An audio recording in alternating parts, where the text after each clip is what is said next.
وكفى وسلام على عباده الذين اصطفى أما بعد أعوذ بالله من الشيطان الرجيم بسم الله الرحمن الرحيم شهر رمضان الذي أنزل فيه القرآن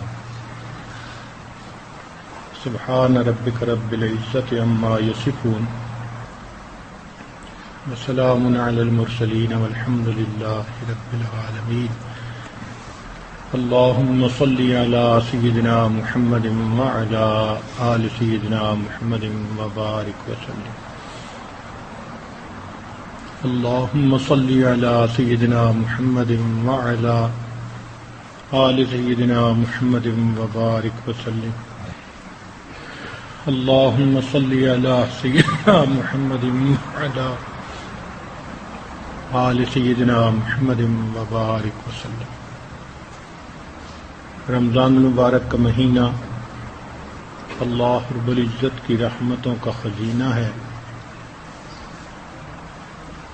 کچھ اوقات اللہ رب العزت نے پسند فرما لیے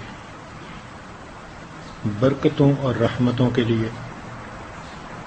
جیسے دنوں میں اللہ نے جمعہ کے دن کو سردار بنا دیا، راتوں میں اللہ نے لیلۃ القدر کو سردار بنا دیا، اسی طرح مہینوں میں رمضان المبارک کو اللہ نے سید الشہور بنا دیا. یہ مہینوں کا سردار ہے، رحمتوں کا مہینہ، برکتوں کا مہینہ. نبی علیہ الصلوۃ والسلام نے صحابہ رضوان کو جمع کر کے فرمایا کہ تمہارے اوپر ایک مہینہ آ رہا ہے، شہر عظیم مبارک. گویا اس مہینے کو نبی علیہ السلام نے عظیم مہینہ کہا. جب بڑے کسی چیز کو بڑا کہیں تو واقعی وہ بہت بڑی ہوتی ہے. اللہ کے حبیب صلی اللہ علیہ وسلم فرما رہے ہیں کہ بڑا مہینہ. اس مہینے کا انتظار اللہ کے حبیب صلی اللہ علیہ وسلم خود فرمایا کرتے تھے، دعا مانگتے تھے، اللہم بارک لنا فی رجب و شعبان و بلغنا رمضان. یہ دعا اس بات کی دلیل ہے کہ نبی علیہ السلام امت کو بتانا چاہتے تھے کہ یہ اتنا بابرکت مہینہ ہے، مجھے اس کی آمد کا انتظار ہے. اس کا نام شہر المواسات، غمخاری کا مہینہ، شہر الصبر، صبر کا مہینہ، شہر المغفرہ، مغفرت کا مہینہ، شہر الغفران، شہر القرآن. یہ اس کے مختلف نام ہیں. عربوں میں بڑی چیز کے کئی نام ہوتے ہیں. اللہ رب العزت کے 100 نام، اس کے علاوہ بھی معلوم نہیں کتنے، جو وہی جانتا ہے. اسی طرح عربوں میں جو بھی اہم چیز ہوتی تھی کئی نام ہوتے تھے. جیسے قیامت کے قرآن مجید میں کتنے نام آئے ہیں، تو رمضان المبارک کے بھی کئی نام. یہ اس کی عظمت کی دلیل ہے. یہ برکتوں کا مہینہ اور رحمتوں کا مہینہ ہے. ہر چیز کو بنانے کا ایک مقصد ہوتا ہے. اس مہینے کو بنانے کا مقصد یہی تھا کہ اللہ رب العزت چاہتے ہیں کہ میرے حبیب صلی اللہ علیہ وسلم کی امت کے گناہ گاروں کے گناہ معاف ہو سکے. آج آپ کے سامنے کوئی نام لے کہ جی باربیکیو ہے، تو باربیکیو کے لفظ سے آپ سمجھ جائیں گے کہ آگ جلے گی اور گوشت کو بھونا جائے گا، گوشت کو جلایا جائے گا. تو رمضان کا مہینہ رمضا سے بنا، را میم ضا، تینوں پر زبر، اور ان کا معنی ہے جلانا. کس کو جلانا؟ گناہوں کے اثرات کو جلانا. مہینہ ہی اسی لیے کہ امت کے گناہگاروں کے سب گناہوں کے اثرات کو ختم کر دیا جائے. چنانچہ سورج زمین کو اپنی تپش کے ساتھ پاک کر دیتا ہے، رمضان مبارک کا مہینہ اپنے برکات کے ذریعے انسان کے گنہگار دلوں کو پاک کر دیا گیا.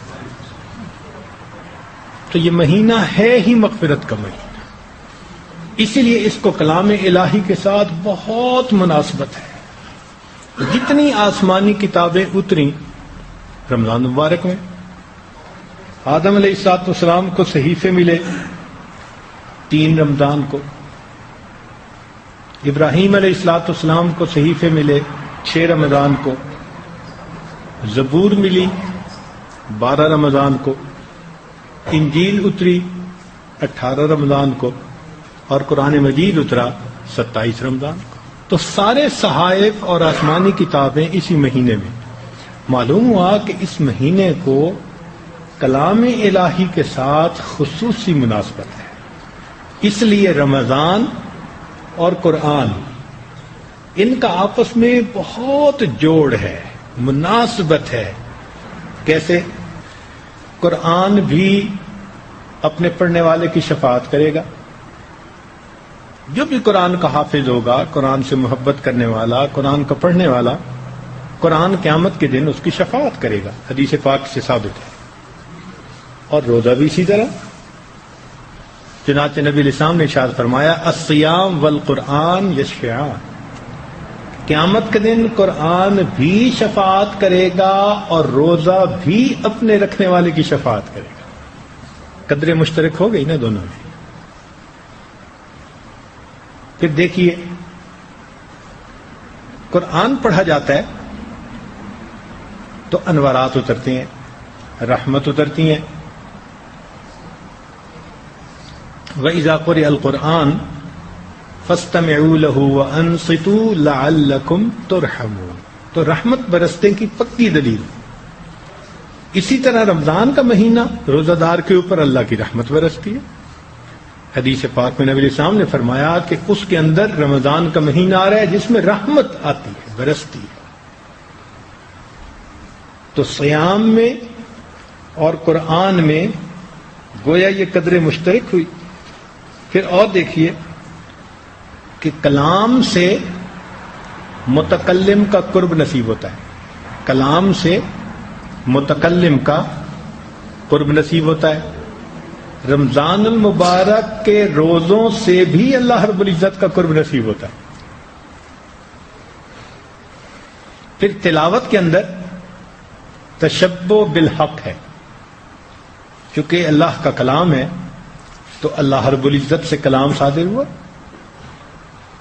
اللہ کا کلام، تو متکلم کو کے ساتھ کلام کو ایک خصوصی تعلق، یہ شان ہے اللہ کی۔ اور اگر روزے کو دیکھیں تو روزے میں کیا کرنا ہوتا ہے؟ نہ کھانا نہ پینا، تو یہ شان سمدیت ہے، یہ روزہ دار کے اندر آ جاتی ہے۔ تو معلوم ہوا کہ رمضان اور قرآن کے اندر بہت ساری ایک جیسی چیزیں ہیں، اس لیے ان میں خاص تعلق ہے۔ امام ربانی حضرت مجدد ثانی رحمۃ اللہ علیہ اپنے مکتوبات میں فرماتے ہیں، اے کاش پورے سال کی برکتوں کو رمضان المبارک کی برکتوں کے ساتھ وہ نسبت ہوتی جو ایک دریا کو سمندر کے ساتھ ہوتی ہے، مگر وہ بھی نہیں ہے۔ رمضان میں اتنی برکتیں کہ برکتوں کی انتہا۔ اس لیے اس مہینے میں قرآن مجید کی تلاوت بہت نفع دیتی ہے۔ خصوصی طور پر ہمارے مشائخ رمضان المبارک کے مہینے میں تلاوت کی کثرت فرمایا کرتے تھے۔ تراویح میں تو ویسے ہی پڑھنے کا حکم ہے، تراویح کے علاوہ وقت میں بھی جتنا ہو سکے قرآن مجید کی تلاوت کریں۔ چنانچہ رمضان مبارک میں نبی علیہ السلام جبریل علیہ السلام کے ساتھ قرآن مجید کا دور کیا کرتے تھے، سنایا کرتے تھے۔ یہ عجیب بات ہے کہ فرشتے عمومی طور پر قرآن پڑھ نہیں سکتے، سن سکتے ہیں۔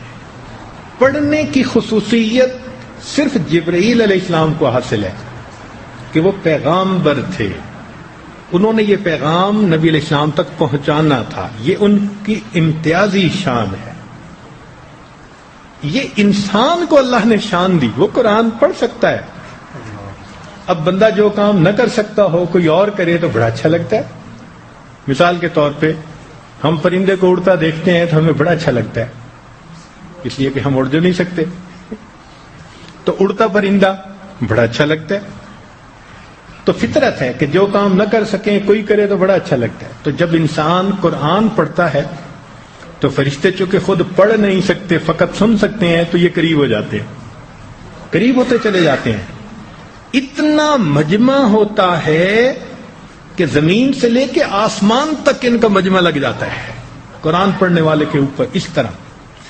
اور روایت میں آتا ہے کہ یہ قاری سے اتنا خوش ہوتے ہیں کہ قریب ہوتے ہوتے بے اختیار محبت کی بنا پر قاری کے لبوں پر اپنے لب رکھ دیا کرتے ہیں.